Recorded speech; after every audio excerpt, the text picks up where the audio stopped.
Today's daf is daf Lamed Ches. We'll start here on the bottom of Lamed Zayin Amud Beis. Ashkei Shmuel Tamid de Rav Amalahu Mai Omarav B'Mesukenes.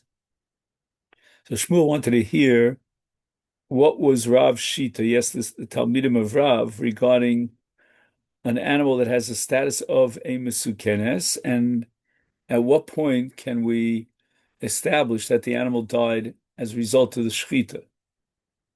Amalei, Hachi Amarav, Goa the Tila Rei the Kishkisa Ba'aznel. So these are actions which, if the animal manifests any of these behavior patterns of these three possibilities, Hareze Pirkus, and that proves that the animal is alive and therefore died as a result of the shechita. So what are the three actions? A kind of goa, some sort of a loud noise perhaps, and it's a sound that indicates vitality. And hitila rei, the animal with a normal thrust, removes its waist, or kishkisha bizanev, if it wiggles its tail or its ear.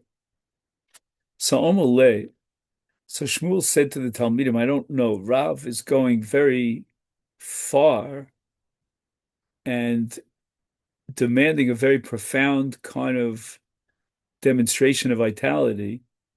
Itzrich Leili Abba. Now, there's a whole discussion here about whether Abba is referring to Rav because Rav's name was Abba, or because Abba is a Shem Kavod, and therefore Shmuel calls him Abba. But if it's his name, then normally you're not allowed to call a Rebbe by his first name. But here it's Shmuel, who's a colleague of Rav. In any event, so is Rav going as far as to say that the animal who's a Mesukenes, in order to achieve Pirkus, has to go as far as moving its ear? Ani Omer, because in my humble opinion, says Shmuel, it doesn't have to be such a profound act of energy force that is necessary to prove that it's Pirkus, it's still alive. But Kol She'enu Dvarim Shamisa Osa, as long as it's not something that the animal does as part of its death. So give me an example of something which the animal does as part of the process of dying.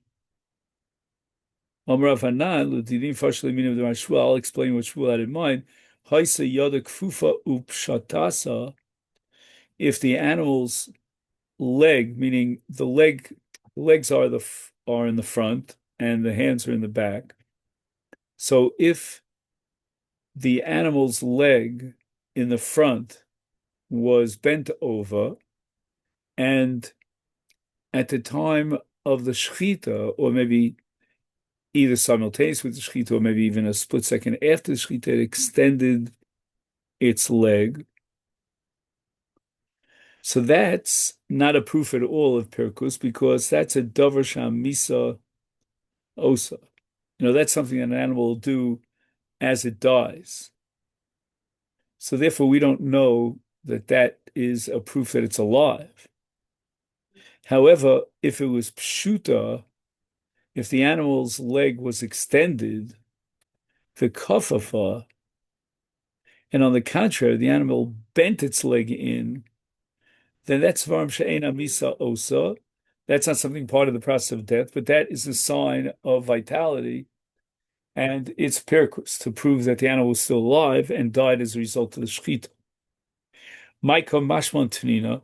After all, what Shmuel said is actually a brisa. It doesn't seem like we need, a quote from Shmuel and an interpretation of Hanan.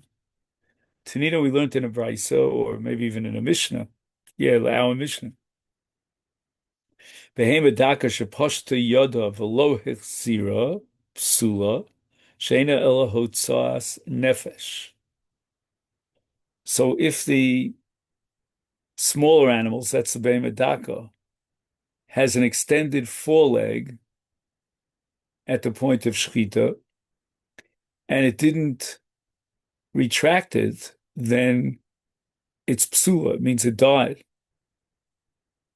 We have not seen any proof of pirkus regarding to Mesukenes.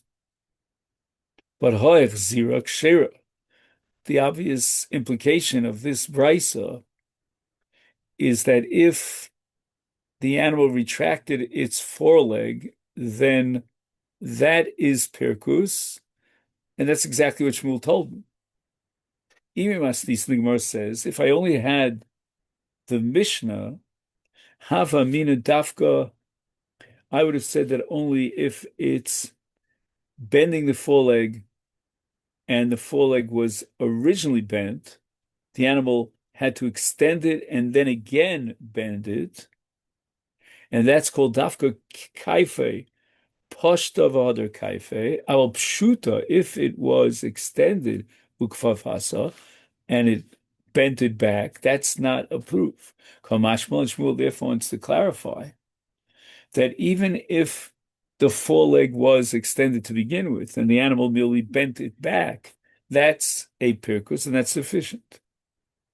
Now, Rav said that we're talking about different kinds of actions that qualify as pirkus, as we said before, three different actions. Meisvei. So the Gemara challenges Rav with the following brisa. Rabbi Yossi Omer, Hoya Rabbi Meir Omer, Goa b'shas shchita ein zeh pirkus. And one of the categories that Rav had mentioned, which qualifies as pirkus, was Goa. A kind of mooing sound. Rabbi Eliezer b'Rabbi Yossi Omer Mishmo. So here's another quote in the name of Rabbi Yossi. Afilu hitila rei v'kishkisha biznova ein zeh pirkus. So this is a head-on collision to contradict Rav Shita. Kasha Goa Goa. And then we're going to ask Kasha Rei Rei. And we're going to answer the following. Goa Goa Lo Kasha. Ha di Avi Kola. Notice when Rav accepts and verifies its life force, its vitality as a pirkus, that's a case where the voice was strong. But with the brisa, we're talking about the ame kola. Ame always means when it's extinguishing, it means it's going low, it's faint. Rei lo kash, once again, kan b'shoteses. The brisa is talking about a case where Nebuch, the animal's waist drips down. That's part of death. That's not a sign of vitality. But kan b'matrezes, if, says Rav, the animal ejects its waist, that force propelling the waist is a sign of vitality. Omer of Chizda. Pirkus sha'omer b'sof shchita. Whoa. According to Rav Chizda, the pirkus has to happen at the very end of the shchita. So the Gemara asks, "My b'sof shchita, b'yemtza shchita." In other words, the jerking or the pirkus, which is a sign of vitality, has to be demonstrated or exhibited in the middle of shchita, meaning during the shchita. It doesn't have to be at the end of the shchita. Lafuki, so why did Rav Chizda employ the term sof shchita, which is confusing? Lafuki tchila shchita delo. If the animal jerks and it's pirkus at the beginning of the shchita, that is not a pirkus. And that doesn't prove that the animal has vitality and is still alive. Because although the animal does demonstrate vitality because it jerked at the beginning of the shechita, that's not sufficient vitality to keep it going for the entire duration of the shechita. So that we assume that from time T1, when the shechita began, until time T3, when the shechita ended, in that period of time in the middle, the animal died. Amar Rav Chisda Minan Minule, how do I know this? The Snan from our Mishnah Behema Daka Sheposhta Yodav Lo Zira Psula. If the animal extended its foreleg, but it did not bring it back in, then we assume that the animal died. Amos, when did this happen? If it happened at the end of the shchita, and that's when the animal extended its foreleg, is called hechi techi v'tezel. What does that mean? Does the animal have to continuously show that it's alive after the shechita? I mean, once it's been shechted, obviously it's going to die. So if the shechita was already complete and the animal extended its foreleg, why is that?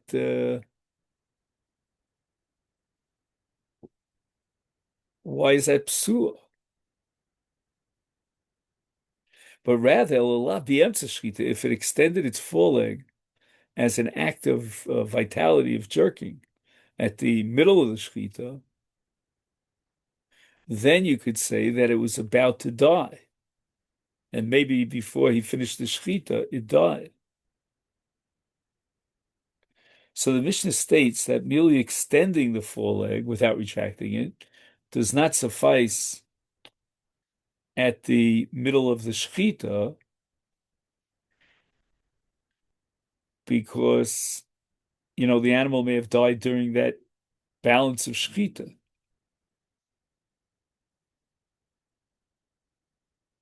But if, on the other hand, let's say the animal not only extends its foreleg, but it retracts its foreleg, that's already a different story.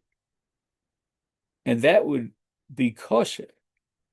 That would be a demonstration of vitality. Rava says to Rav Chisda, Liolam v'sof shchita. I wouldn't put it by if we would say that the pirkus took place at the very end of the shchita. So then you might ask me, well, if it extended its foreleg at the end of the shechita, why isn't that enough for pirkus? If it's okay at the end of the shechita, shani omer kol shena osa kain b'sof shechita v'yadu shenishmasa netula heimena kodem l'chein. If an animal that extends its foreleg but doesn't do it as a retraction till the end of, or at the end of the shechita, then it must be that its soul departed, so to speak. It died before the shechita was completed. Rav Nachman bar Yitzchak Amar, Pirkos sha'omru v'tchila shechita. I think that the jerking that constitutes Pirkos, and therefore proves that the animal has vitality and was only killed by the shechita, that's even at the beginning of the shechita. So this pirkus at the beginning of the shechita, that already is a proof, a demonstration that the animal would live till the end of shechita. And I'll prove it to you. Omar Rav Nachman bar Yitzchak mina minale.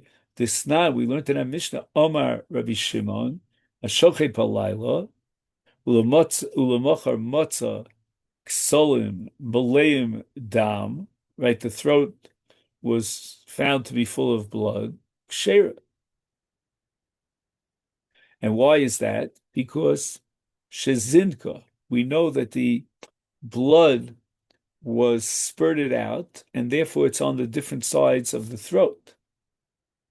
Ukemidus Rabbi Eliezer, and this reflects the criterion of Rabbi Eliezer for pirkus to determine that the animal has vitality.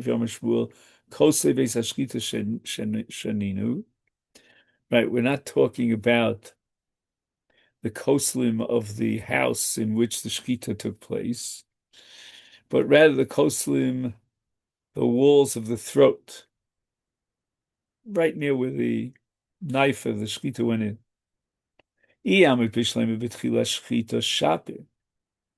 if this jerking is enough to qualify as pirkus at the beginning of the shechita, then I understand very well what Rav Shimon is talking about, because regardless of whether in the shechita the animal spouted blood, it still constitutes jerking, and that could be betchila shechita. El ima pesov shechita. If you're going to tell me that the jerking has to take place at the end of the shechita in order to establish pirkus, then lechush dilma betchila shechita zinka. You can't say it's besof shechita, because what proof is there from the dam on the inside of the throat of the animal? Maybe the spouting came at the beginning of the shechita when the animal was dying. And Rav Shimon doesn't take that possibility into consideration. And apparently, therefore, we have to derive the conclusion that the pirkus suffices if it takes place at the beginning of the shechita. And we're going to assume that just like the animal was alive at the beginning of the shechita, it continued to survive until the end of the shechita. Frekte Gemara v'dilma shani zinuk di odif. Maybe amongst the various actions of the animal that demonstrate its vitality, maybe zinuk, spouting the dam, is on the top of the list. It's a greater level of vitality than all the other pirkus movements that we spoke about. And therefore, maybe that is the case where we could say, even at the beginning of the shechita, it had such a very profound demonstration of vitality. Therefore, we assume that it'll live till the end of the shechita. And the Gemara rejects this. Umi adif. Are you really convinced that spouting the blood, the zinuk, is the most demonstrative action of vitality? V'tanan Rabbi Eliezer Omer Daya im zinka. It's enough. I mean, it doesn't say that it's got to do zinuk, which is the most profound, but rather Daya, it's enough if it does zinuk. Zinuk is less demanding. So the Gemara says, "Kal mi the Rabbi Gamliel, the other midrabanan." Zinuk fits in the middle. On the one hand, if you compare it to Rabbi Gamliel's very high standard of a profound siman of pirkus, then surely this zinuk is less of a requirement, less of an indicator. But yet the Rabbanan who say that all you need for pirkus is only that the animal retract its foreleg, then this case of zinuk is even more profound of a sign of vitality. Omer Avina Omeli Sama Bar Chilkia Akshu Be'avua Debar Avuchem V'Amri Le'achua Debar Avuchem Umidrabanan Mi Adif is the zinuk of the Rabbanon. Is that a more profound indicator of vitality than that of retracting the foreleg? V'Tanan V'Chacham Omrim Ad Shetefarkes O Biyad O Beregel. So the only pirkus that qualifies to be matir, to validate the shechita, is if it does this pirkus either with its foreleg or with its hind leg. Are they responding to whom? Ilema Ad Rabbi Gamliel, who said that the animal is not kosher unless it jerked both its foreleg and its hind leg, is kevan shepirkasa miboile.